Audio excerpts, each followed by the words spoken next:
Okay, so this video is about how to check where you are with the budget. Oh, is this recording? I think this is recording. Okay, so what you can do is go to Abila, just Abila, I never know how to say it, just like you would to get a financial report. And just like before, you go to Report Manager, and then over here, you're going to go just like you do for the board meetings, get the statement of revenues and expenditures, right click or double tap if you're on a laptop and say edit. And I'm just going to use last month, assuming that the books are closed for that. You can use the current month if you want to see the most up-to-date numbers. The only issue with that is you can't be sure if all the bills you've recently sent down have actually been processed, or similarly, the deposits.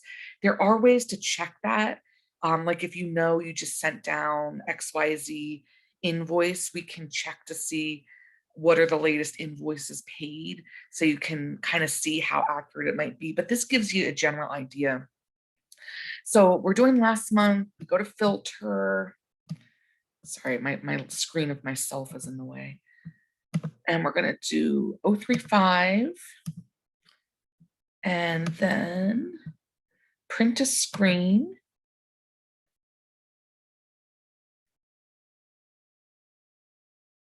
I'll remember, this takes a little while.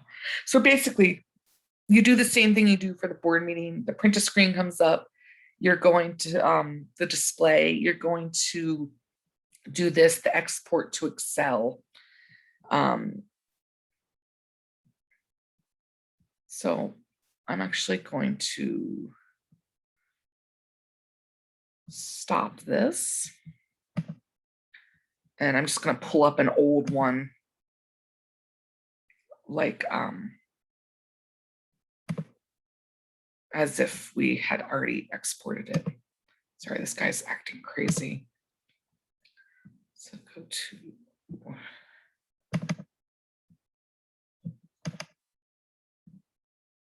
okay.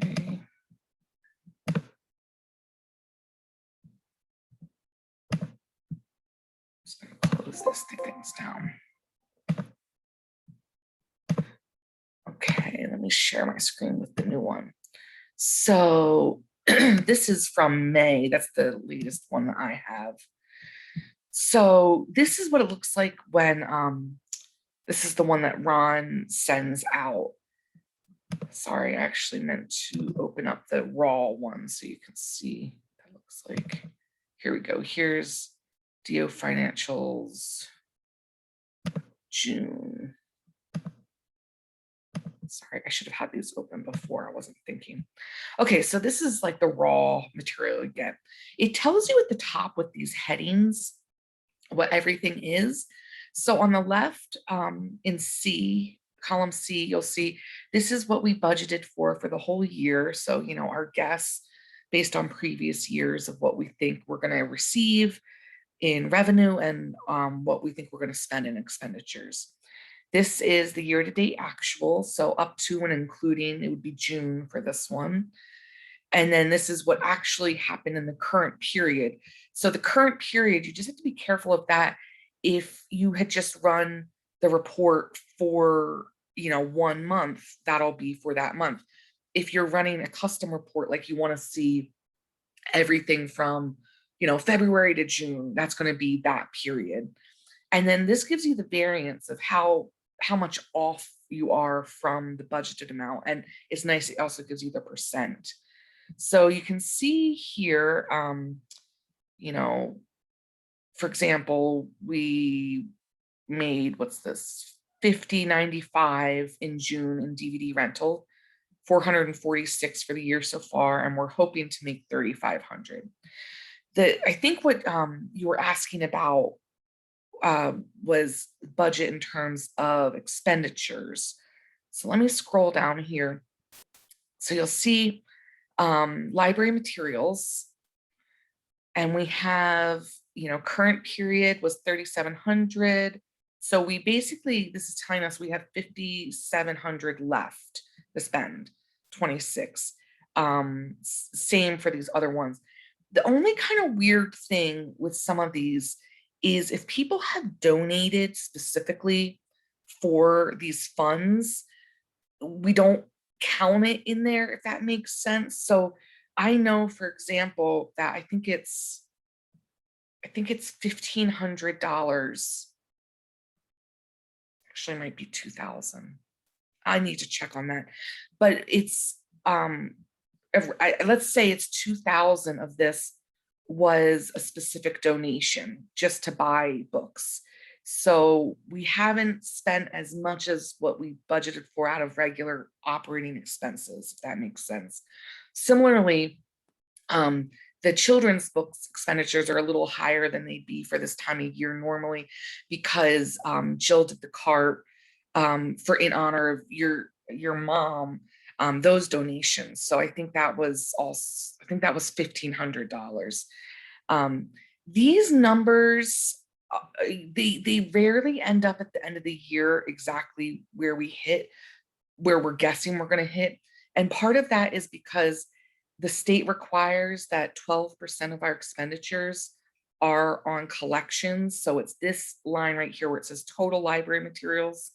So we're expecting for the year to spend 50,800. So far we've spent just under 3,700. So just under, 28% left. So what you do throughout the year is you take this number, year-to-date actual, and then look down at the total year-to-date expenses minus this transfer number.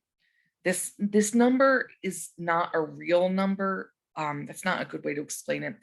It's basically just showing the movement of money from different bank accounts. So it's not a real expense. Similarly, up here in revenue, you'll see, where is that? Transfer from other funds in revenue, same thing. This is just money moving from, like, if we get donations online, they go into the S&T bank account, and then we have to move them to the TD bank account. So these get sort of zeroed out. It's almost like they don't exist. So let's say we got a donation in S&T for annual giving. It's going to be recorded as an annual giving gift here, but you're going to see the movement in the transfer as well. So it's not an actual number you want to count.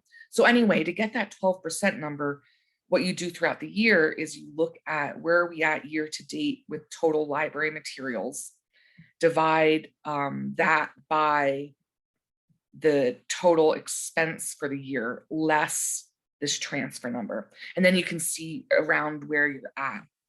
And if you're getting close to the end of the year, of course, that's when we would do like overdrive orders to try to hit that 12% if we're not there yet. Last year, they didn't require us to have the 12%. The state didn't, because of COVID and everything. It looks like this year they're going back to requiring that, which just means if you don't hit it, when you do your annual report for the state, you have to put an explanation of why, which would be easy for this year because, we can just say things were, everything was still kind of up in the air with COVID. And that's the kind of thing Agatha or Agatha as the district consultant would help with if you're not sure what to say about that. Another one where you might see the numbers are going ahead are these programming numbers. It's really common we'll get donations where people will say this is just for, let's say, children's programming, or this is just for just programming in general. So sometimes we have that specific donation for that. So we might spend over to spend that money that people have donated. But that's basically it.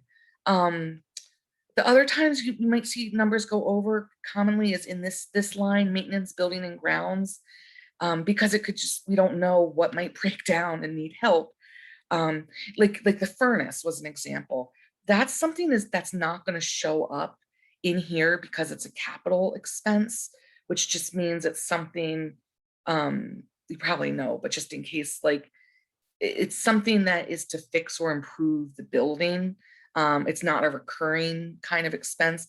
This is more for like when the locks were breaking and getting the gutters cleaned out, things like that. So I think that's it. Let me know if you have any questions, of course. But basically, um, this line, the year to date and the variance is what's going to tell you sort of how much you can guess you still have to spend. Again, with the books, add 2,000 to this adult line and 1,500 to the children's line because we did have those donations specifically to cover. Oh, shoot, there was just something I thought of and it went in and out of my head.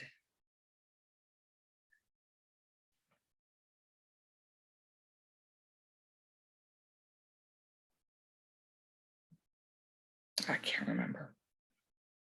Okay, I'm gonna stop this and then if I remember, I'll add something to it.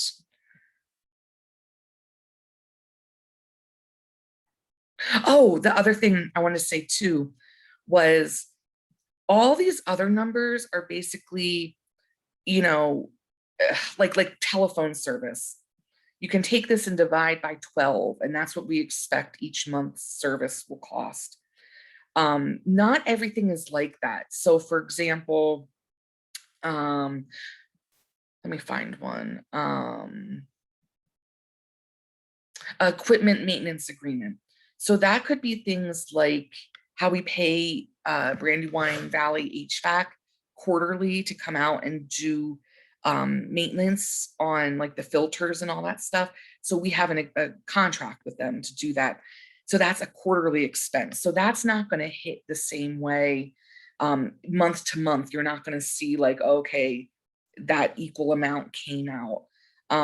There's a lot of other things like fundraising expenses. You know, you're not going to have fundraising expenses in months where you're not getting ready for a fundraising event. The big thing about the books or any of the collection materials, all of these things pretty much we stop ordering in November, and that's just to make sure that items that are meant to be paid in one year aren't getting paid in the next fiscal year. So it really makes more sense to divide these numbers by 11 to kind of get a general rule of thumb of what you're trying to spend each month. Of course, that's not always going to, it's not going to work out perfectly.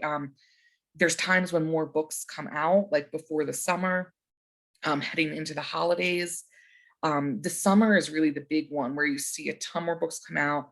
We buy more to fulfill what's on those summer reading lists for the kids. That's usually our heaviest buying period, as you know, because you process everything. But it's not, it ebbs and flows is kind of what I'm saying. So yeah, basically November is when you last want to submit the orders and then not do anything in December. If there's something really desperate, like a random bestseller comes out that we didn't know was going to be released, you know, you can make exceptions. It's not the end of the world, but it's a rule of thumb to kind of follow. So that is it, I think. I'll stop this.